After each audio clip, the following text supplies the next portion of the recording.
Welcome everyone to Onchain Alpha. This is a weekly podcast where we explore the world of on-chain data with the people who are building the tools, writing the threads, really engaging with you in terms of what Web3 data looks like in the future. Make sure to sign up to our newsletter, which is at cryptosapiens.xyz. Want to thank some of the supporters that make this podcast possible, starting with Mosaic, the Optimism Collective, and Bankless DAO. Today, we're going to be talking to Renee. We're going to be focusing on Silk, which is a fully embeddable account management tool, or at least that is how I understand it. Renee, why don't you give us an introduction firstly to you and then to Silk? Yeah, happy to, Humpty. Hey, everybody. Renee Davis. I am a social scientist, builder, DeSci lover, working in this space, mostly building and working for DAOs. So over the last few months, I've had an exciting opportunity to work with a new project called Silk, which is built by some really good friends of mine and DeSci builders I really respect in the space. And I'm super excited to get into that more. Yeah, so I think for anybody who's been in this space for any amount of time, at least in the DeSci space specifically, you are no stranger. At least I think that that's true. And if you don't know who Renee is, then are you really in DeSci? I've seen your contributions across so many projects, I can't even count them. It's really exciting to see you just bring your talents to this space. No pun intended. We can talk about TalentDAO briefly, because that's really how I first met you and the work that you're doing in this space. And now, with Silk. So can you give us, I guess, maybe an introduction to just your contributions to TalentDAO and how that's continued through Silk? Yeah, sure. So TalentDAO was a 2021 era DAO project, and they set out to do decentralized research, both funding and publishing. And we built a community of several thousand, and last year funded a little over, I think, $100,000 of various grants. We took on a lot of research interns. We had actually one person get into grad school and used a DAO recommendation letter for the research program. So that was kind of really cool to see. And we continue to do stuff. We do some grants. We're building a little bit in infrastructure now, exploring some AI tools, as most are. And yeah, it's sort of turned into something that is more of a nonprofit, and it allowed me to kind of create space for my next thing, which is what kind of led me to Silk.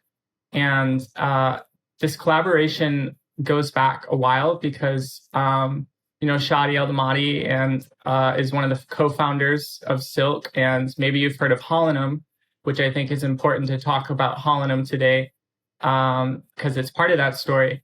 But this collaboration goes back years. I have been collaborating on different reputation projects, different proof of residency is something we looked at. So I've been working with Holonym for a couple of years now in the DeSci space, both at TalentDAO, also at Lobby 3 for a time being. So it's just really exciting to kind of come on a more full-time capacity to see what's really under the hood and what they're working on. Yeah, I really like both what you've said about TalentDAO and your contributions there. Also, the contributions TalentDAO generally has made into the ecosystem. You touched on Holonym. Agreed. I think that you've been really busy and helpful in the reputation space. One of the things I built a couple of years ago, 2 years ago, was Orange Protocol. And I remember at that time, you were putting down a lot of, thought leadership down on paper, if you will. You were sharing a lot of your thoughts, which was very helpful to us building Orange Protocol. And I think even collaborate with TalentDAO and Orange Protocol. What are your thoughts in terms of like digital identity and reputation in this space, since you've talked about Holonym a bit here, and maybe also we can leverage that to talk about Silk? Yeah, definitely.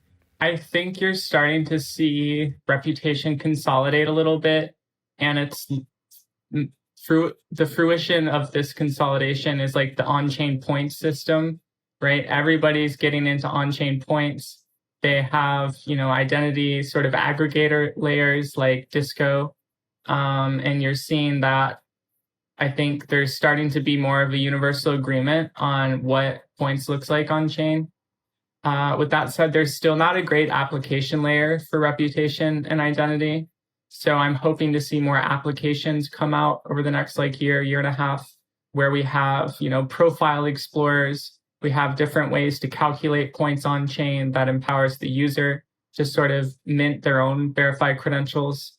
I would love to see just more permissionless systems like that in general. And I would also like to see more creative reputation metrics for DAO behavior specifically. I think there's a lot of social media reputation metrics. There's not a lot of great reputation data to look at DAO delegates, DAO voting behavior, things like that, DAO contributions. I don't think we fixed that problem just yet. So in many ways, we're still kind of where we were in 2021, which is, frustrating, right?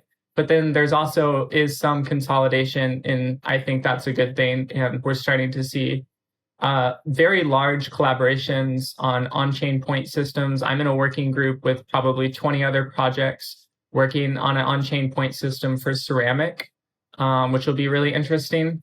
So I think over the next probably 12 months, you'll start to see more movement in the digital identity space. Yeah, so I was actually going to talk a bit about that with Ceramic, because I was leading a panel at Proof of Data, which was hosted by Ceramic and Tableland.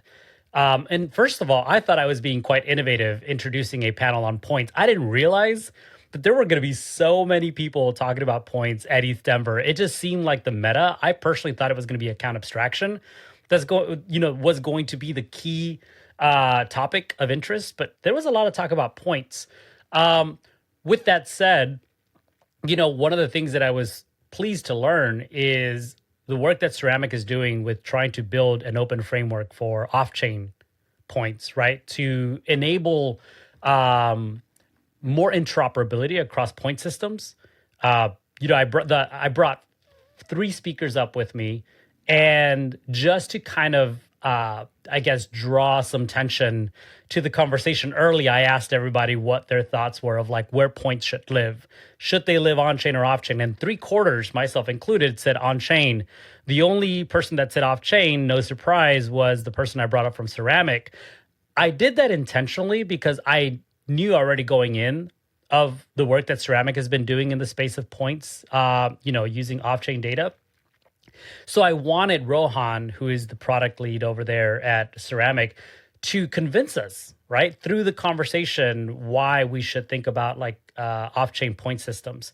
I wonder if you have any insights into that specifically, or just generally, in terms of leveraging points off-chain for interoperable systems, and maybe even talk about reputation in the ways that you've discussed for DAOs that need to evolve. Yeah.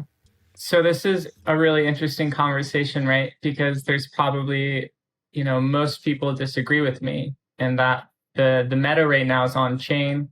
I saw a tweet from Coinbase and the Base protocol that said that they did a bunch of consumer research and said that on chain is the perfect way to describe Web3. Don't call it Web3, don't call it crypto. It's all on chain. I am working on mostly off-chain tools right now. I'm building data ETL tools off-chain. I'm building a Web3 forum off-chain, and I'm building this point system off-chain. I think that most of the use cases in crypto don't require immutability, don't require highly expensive data storage, which is, it's expensive to store data on the blockchain, even layer 2. We're talking about, mass scales of data if we really want to be able to take on the bandwidth of the internet. So I am very bullish on off-chain systems. I think it's sort of inefficient to think of it as on versus off-chain, right? In many ways, Ceramic is still a publicly verifiable ledger, right? All the data models are running on decentralized nodes. There's a way to verify a transaction, and it's publicly available. They pin stuff through IPFS. So they're far more on-chain compared to OpenSea or Snapshot and some of those other systems that we think of using our wallet with it just because we're interacting with it doesn't make it on-chain. And just because it's off chain doesn't make it less useful. So I think my take's a bit controversial, but I am most concerned with onboarding as many scientists and consumers as possible. And the only way to do that is to build with the most scalable infrastructure. And I just don't see layer twos delivering on that just yet. Yeah, I mean, I'll kind of back you up on this and saying that like Coinbase and Base have, obviously a bias towards on-chain, obviously. They're running, a blockchain, so it would obviously benefit them to say that, right? Also agree with you in terms of like things that need immutability obviously can live on chain, and probably should live on chain, but there is a lot to say for the efficiencies of off chain. Having worked with decentralized identity protocols for years now, I realize the value of off chain, primitives that remain interoperable. So I think, yeah, the work that Ceramic is doing, and for a variety of use cases, there's a lot of value for working with off-chain. So 100% agree with you there. Well, I guess moving on and maybe touching on something more specific in terms of what we intended, at least initially, to talk about. Tell me about Silk. Like, I was going through the documents, and one of the first things I think I read, it's like, don't call it a wallet, right? It's much more than a wallet. Describe to me, what is Silk and what makes it more than a wallet and what makes it better than maybe most of the wallets that we use today? Yeah, great question. So I think to describe Silk, we really need to go back about 2 to 3 years and talk about Holonym. And Silk is really sort of the culmination of UI UX experiences that Holonym had to deal with building zero knowledge identity protocols. So what Holonym is they allow you to mint certain proofs, credentials about yourself. They do like a government ID that you can privately mint a proof about your identity. They do a phone number verification. So they do like a ton of security and like Sybil resistance for grant programs like Gitcoin, as well as others.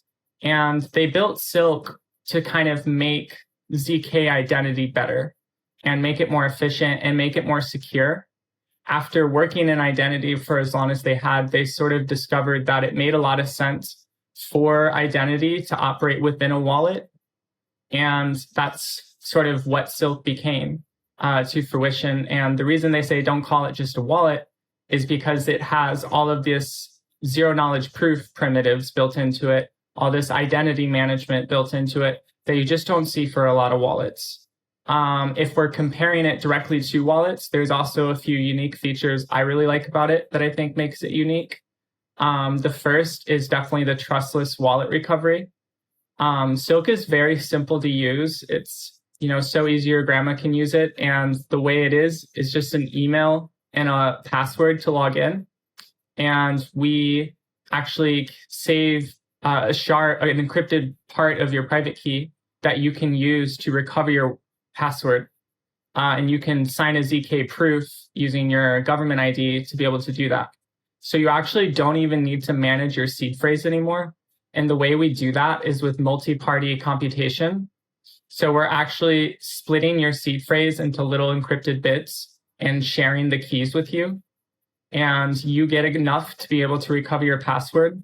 And we get enough to be able to recover your password. And it's a really cool system. I've been learning a ton about just like zero knowledge and multi-party computation. And it's a very like secure system to use. Distributing your keys makes a lot of sense. And, I really like it a lot better than like social recovery. I actually had a social recovery wallet and my guardian lost their access to their wallet. So luckily I had still access and I was able to move the funds to something else. But if I had lost my wallet and needed, like, I'm toast. So this is more of like a trustless wallet management system, which I think makes it far more secure and kind of superior to a lot of the other products you're seeing. So you've said a lot of things here that I want to break down because I think I understand some of it, but maybe our audience won't. One of the first things that I think I heard you talk about was like being able to prove your identity using a government ID. One of the things that I've worked with in the past is like zero knowledge KYC, right? Where you're able to share some sort of like government issued identification, and then that gets hashed, and that hash is what's stored. And that is also what you can use to prove your identity in the future without necessarily revealing all the bits and pieces, of your personal identifiable information. Is this then what's used with Silk in terms of being able to prove your identity, continuously, or do you need to show that government issued ID regularly anytime you need to recover, for instance, your wallet? Yeah, good question. So the way it works is you prove your identity by a really simple process. Just for those listening that might not know what Humpty and I are talking about right now, you get your phone out, you scan a picture of your ID, front and back side. It verifies who you are through a third-party verification service. And then after that happens, a ZK proof is populated, and you sign that proof saying, I verified an ID. And your actual ID and all your personally identifiable information is never actually stored as part of the proof metadata or on-chain or anything like that. But what you do get is you get a soul-bound token issued to you. And it's like a privacy token. And you can actually, when you're minting it, you can use a different wallet to pay for the transaction and then mint to a completely different wallet. So it can be a completely disconnected SBT from the wallet you purchased with. So people wouldn't even know what you were doing. You would just have that verification. And we have that integrated with Silk right now. So you can actually, if you mint your SBTs to your Silk wallet, you'll be able to see them pop up. And right now we have government ID, as well as phone, as well as proof of US resident. We do a lot of KYC as well. But to answer your question, you don't have to keep doing that. You just do it once, and then you have that SBT, and you can use that SBT to recover parts of the wallet. You can use it to prove different parts about yourself. I believe we actually have a Gitcoin passport stamp, so you can connect that and get several points. It's worth quite a bit. So that's like another added benefit. That's rad. I mean, so you've kind of taken that same concept that I just described, and then you've kind of added another layer of accessibility, right? So to be fair, one of the things that I know, having worked both with off-chain and on-chain tools and develop off-chain and on-chain tools, one of the biggest arguments whenever we were building something that was primarily off-chain was like the accessibility for developers. Like that is not as familiar to many developers. So when it comes to composability, there's a layer of friction, if you will. So adding like an SBT would be something that is more familiar, more palatable, at least to more Web3 developers, right? Maybe not to Web2 developers because they're probably more familiar with the former and not the latter. Yeah, that's really cool. Great to see that. I guess one of the things I wanted to understand too is like, so social recovery, that's something that is also not new, but it sounds like it's new in the way that Silk is approaching it. If I remember correctly, and I don't know the nuts and bolts of it, so I won't get too deep into it, but there was a time where there were products like Bright ID, and I'm sure you're familiar with them, where there was a social element to it where you enabled several trusted parties that were part of that social graph to verify your identity and help you recover a wallet. It sounds like this is less so a social component and more so a ZK component. Is that fair to say? Yeah, exactly. It's definitely more of a ZK component and specifically multi-party computation. And I think like this is oversimplified. I'm definitely not a cryptographer or a ZK engineer. So if anyone on the Silk team's listening and I totally botched this, let me know later.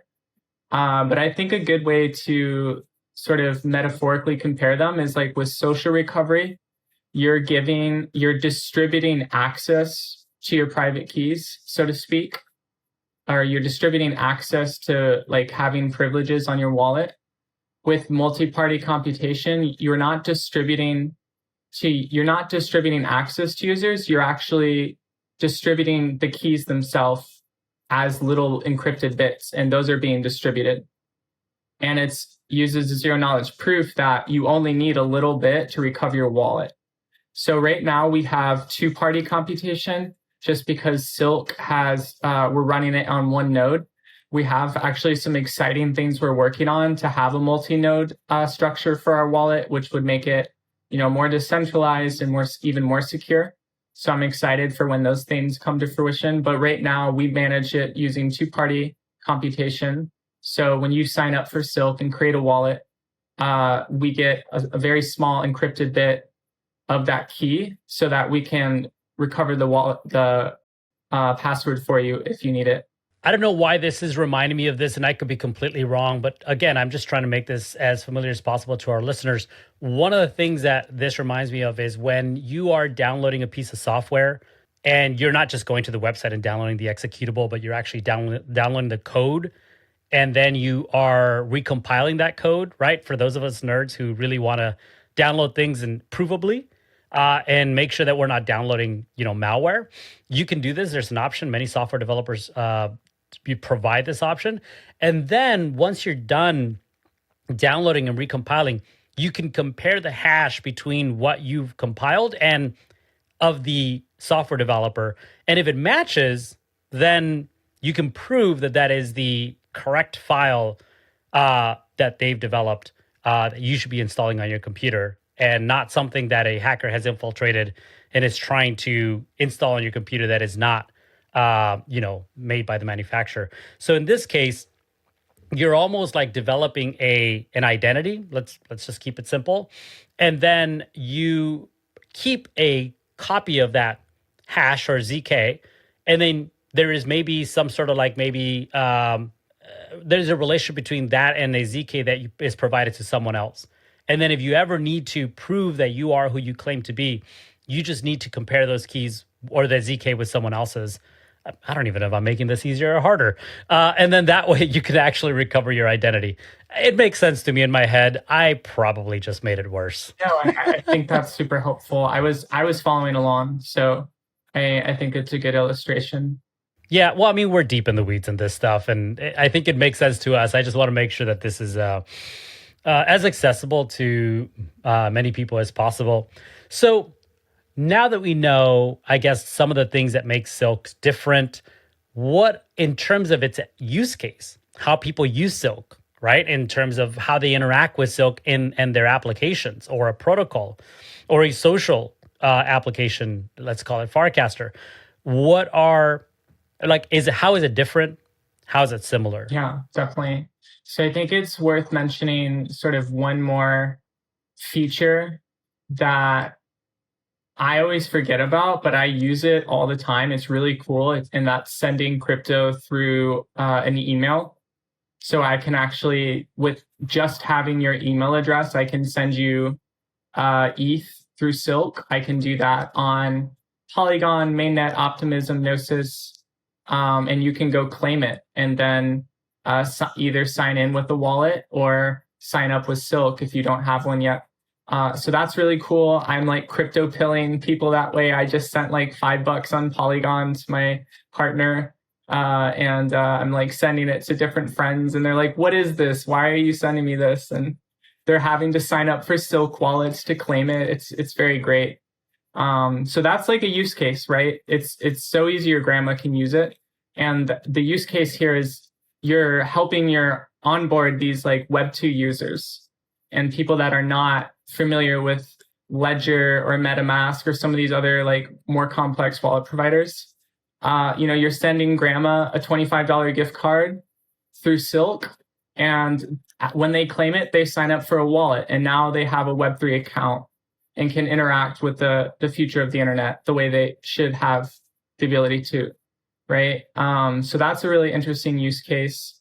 I'm actually building a Web3 forum and like a discussion board, and I've integrated Silk. It's super simple to do. It takes less than 30 minutes. It took me about 45 just because I'm a bit of a noob with JavaScript. But the SDK for Silk is like super accessible. And then Holonym has an API, so you can check any of the SPTs and credentials on chain. So it's really like simple sort of ecosystem to interact with as a developer, which is great as well. But I think like what we're really targeting is those like mass adoption of Web2 users, and really going after like the consumer level, which is really exciting. And that's why it's been so important for us to create features that they're familiar with, like password recovery or using just an email for login and things like that. I have a couple of questions, so I want to make sure I go back to these because I thought that they were quite important. The first one, the email, I guess, funds. I think that that's really cool. I mean, so one of the things I think you said early in terms of the way that Silk works is you can sign up using your email. So that makes sense that there's a connection there. I definitely think that, we need to build more accessibility rails into traditional Web2 systems. So that's really rad to see that Silk has integrated in that way. The other one is in terms of the funds, once you claim them, what are some of the ways for example, if you were to send me some funds, not asking for them, but hey, I'll take them, to my email, and I sign up and I claim these funds, how can I use them today? Is it just the way I would most traditional Web3 wallets, like signing in and transacting that? Yeah, exactly. So Silk can do any website, any Web3 app that has Wallet Connect. It connects to that. I use it to connect to my Safe app. I'm using it for I did a Uniswap swap on it the other day. I even tested out Hop protocol, Hop Exchange, and was able to bridge some ETH to Polygon within the wallet. So anything you would expect, Silk can do. Let's get Starbucks integration, and not shilling Starbucks here, but just because I think that's probably a recognized brand for a lot of people. I like the idea that it's easy for grandma to use it and claim it, but then how can she spend it? I want to see the entire workflow be super simple. So that's not just a Silk thing. I think that's just generally a wallet thing. I'd love to see more integration with traditional payment systems too. I know that is usually a regulatory or some sort of legal thing, but I really would love to see. It sounds like Silk is also on the forefront of a lot of these ways of making things much more private, secure, and accessible. I think it just might be in their wheelhouse if they wanted to take that on. So I guess what are some of the ways that Silk is looking to continue to grow, evolve, integrate into the space more deeply? Maybe we could even touch on, after you've said maybe the three things that Silk is doing now, how you also foresee decentralized social playing in to the way that Silk operates. Yeah, those are a lot of great questions. So I think where Silk is sort of wanting to go and focus on is definitely building our developer ecosystem. My specific role is developer relations. So that's something I've really been charged with, is to build out that part of the community. And hosting the Hacker House and sort of getting that bootstrapped was a big part of that. That was our first ever event we did, and I think it went really well. We have about 30 developers sort of very active in a Telegram group. I met with 2 of them today. They have different use cases they're building with Silk and things like that. So that's definitely my priority. Another immediate priority, just to plug it, is that Holonym and Silk are actually very quickly this month closing on their fundraising round. So there's definitely opportunities for accredited investors and people like that to reach out and get involved, because they're doing really well with that. Very excited for them to make their announcements on their deal structures that they've closed. And then the third thing I think we're really focused on is just getting the fundamentals down. We have an open beta product, but we really want to further sort of battle test it, battle harden it, make sure it has every single feature you would expect as table stakes for a product to interact in Web3, and then start to really build out some of those additional capabilities you're talking about. I think it would be super cool to have NFC based, tap payment, things like that, integration with like a Visa or MasterCard or something. We are working on NFC-based passport verification. So you can actually generate a ZK proof just by sitting your phone on your passport. So like maybe, we take that a step further and get into payments and things like that. That's certainly an option. Wow. See, I knew that the challenge wouldn't be too tough, just based on how you've described what Silk is doing and how far they've come. And this is pre fundraise. I mean, that's quite impressive. Yeah, I mean, all of these things. Yeah, definitely. I think NFC is underutilized. Definitely like to see all the different innovative ways that's kind of starting to be integrated into the Web3 space. I think probably the most familiar for anybody listening, NFC POAPs probably is the one that I've seen most. Is you tap your phone near this like IYK app receiver, and then you're able to mint a POAP. But I mean, I think that there's a lot of opportunity for continuing to extend on that technology and that integration, and payments, peer-to-peer payments, I think would be really cool. You're next to your friend, just tap each other's phones and you're able to just send funds. I know my family and I dine out regularly with friends. It'd be nice to be like, oh, we're splitting the bill, just tap each other. It's another way to pill people too, right? Going beyond your email, just sending them to them directly. That's really cool. So in terms of like data, right? So let's try to bring this back into kind of like the topic, or at least the theme for Onchain Alpha. We talked about off-chain, on-chain. We talked about the integration, the work that you're doing over at Ceramic. In terms of like Silk, what are some of its implications to the data ecosystem, whether it be off-chain or on-chain, and the interoperability of it? Yeah. So Silk's core infrastructure is on Optimism right now. We also just deployed to Near. So all of our SBTs that we issue as part of our ZK proofs are all verifiably on chain. I don't see that changing. I think, out of everything I talked about, having that private identification on chain is actually really important for what we're doing. So that's not going to go away. We actually participated in the retroactive public goods rounds with Optimism. And I can't remember exactly where Holonym ranked, but they were very high up, like certainly in the top 200 projects donated. I actually think maybe in the top 150 out of over 600 projects. So we were really obviously very humbled and appreciative of that very awesome retroactive reward for the work we're doing.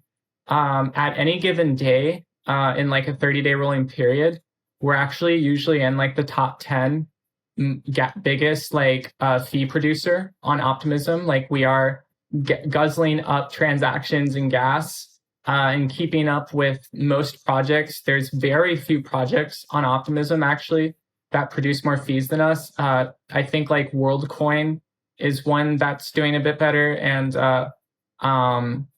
obviously the protocol itself, right? But we are generating a lot of on-chain revenue from that, and contributing sort of to the open data economy by providing a test bed of verifiable wallets that you can analyze. I actually am working on a bit of an experiment right now where I queried all the SBT holders for phone verification. It's about 7,000 or so. And we're able to pull their snapshot data. So now I have a Sybil-resistant trust network looking at their voting behavior on Snapshot for DAOs. So there's just so many interesting things you can do with the data. And I love that it's something that's just we're passively contributing to in such a meaningful way. Wow.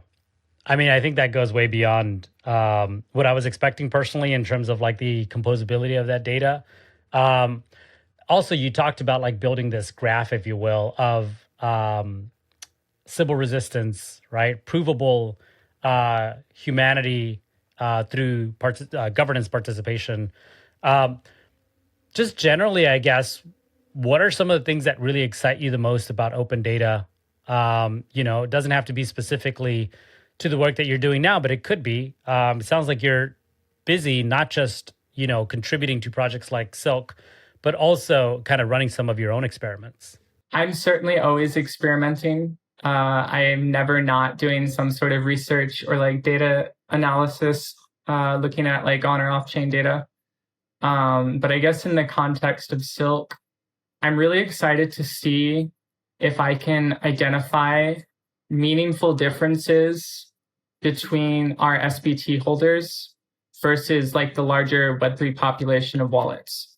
I want to be able to demonstrate that Silk users are more likely to get airdrops. They're more likely to vote. They're more likely to give to Gitcoin. They're more likely to be engaged on chain.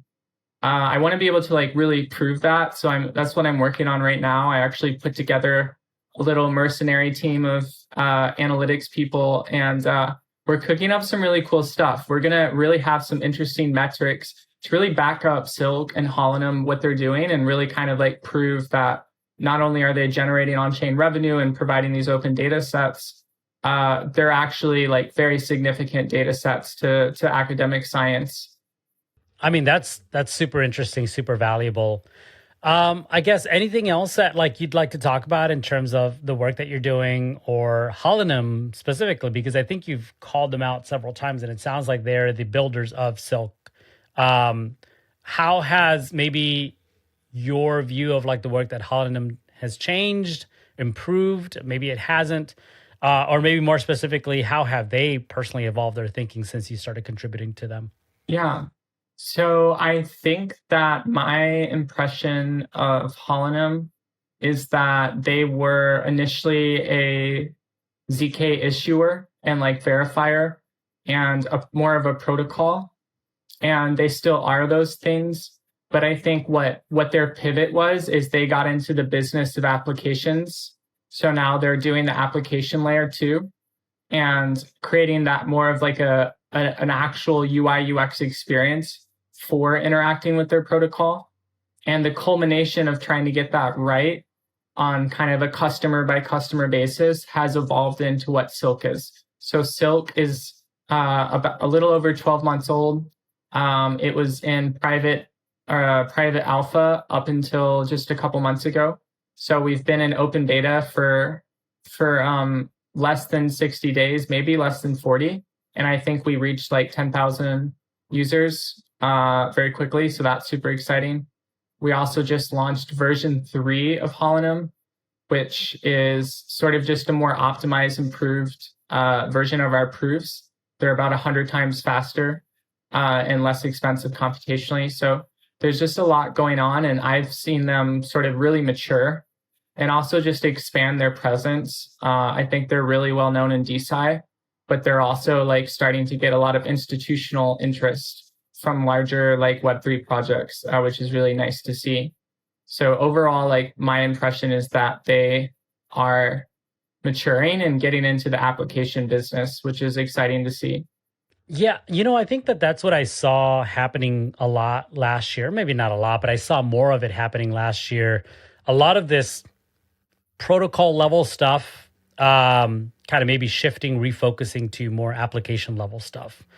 I think the meme is that Web3 is just full of these protocols, infrastructure, but there's really nothing or not a lot being built in the space of applications to use these protocols and infrastructure, right? Like everybody builds the blockchain, but there's really nothing you can do on these blockchains. So I think that there's a lot of value to refocusing on the consumer side of things. And I think for anybody who's been following the space for the last couple of months, maybe year, the words consumer crypto will sound familiar because it talks more about like the application level of crypto versus like just, the things that maybe run some innovative or maybe repetitive, better said, ways of like interacting with the blockchain. So it's really great to see, Holonym taking a step back, looking or assessing what they've built and trying to find a way to enable people to use that much more easily, or at least in a way that's provides a lot more value to them and to the ecosystem at large. Yeah, definitely. Just in terms of how their perspectives maybe changed a little bit since I've started working there. I think one thing I really respect about the founders is they're very open to feedback and very quick to adapt. So they've been really receptive to all of my ideas on how to build the developer ecosystem. Very open to like grant programs and like quadratic matching funding and like coming up with creative ways to give back and build out their application in a more like community ground up way. So that's been really cool to see too. Yeah, that's really wonderful. Anything else in terms of the consumer side of crypto that really excites you? Things that you would like to see happening in the next year or so? I know it's really hard to forecast beyond a year because this space constantly changes. Anything you personally would like to see in the consumer side, maybe related to data as well? Yeah. So I really like what Rain Cards is doing. They let you connect. They basically let you create like a collateralized credit card, or you can just use it as a debit card and just load it up. And you can connect a wallet or like a multi-sig to it. And it's a Visa card. I use it all the time. I use it for work. I use it for like my infrastructure, ongoing payments. And it's really good. It's a bit cumbersome to like reload the card, and they're only accepting stablecoin. They're only on a few networks. I would like to see more things like that. Maybe Silk gets a partnership or something with Visa and we start doing payments. But more applications that let me use my crypto in like a fiat setting. We really, really need that, especially if we want to get this next wave of users. I talk to a lot of my friends who are very curious about what I do, but they are not interested at all in having to sign like a dozen signatures every time they do one little thing. So we really need to like reduce the friction for using wallets before we can get there. Yeah, the payment ecosystem definitely is ripe for disruption. I think that there's a lot of really interesting experiments being, kind of done at this moment. Well, I mean, Renee, it's always a pleasure to talk to you. Honestly, I think anybody who listened from beginning to end will realize that what I said at the start is wasn't exaggerated. You're consistently contributing, adding value, thinking hard about some of these problems in this, in the data space. At least that's as far as I have worked with you on, and looking for novel kind of solutions to it. I'm really excited to see the work that you're doing at Silk, and definitely looking forward to seeing how some of these experiments that you're leading continue to play out. Yeah, definitely. Always a pleasure, Humpty. It was great to catch up and excited to see the episode later on. And I'm just very excited to be building right now. It's a good time. Rad. Well, any links here you want to drop in terms of where people can find you, where people can go and start playing with Silk today? Yeah, sure. So you can find me on pretty much everything at Renee DAOs, just my name, DAOS. Twitter, Discord, Telegram, Farcaster, you name it. And to play with Silk, the website is silk.sc if you want to go learn more and read their docs. To go to the actual application to use, it's silksecure.net. Wonderful. Well, thank you again for your time. It was wonderful to connect with you again. Thanks so much.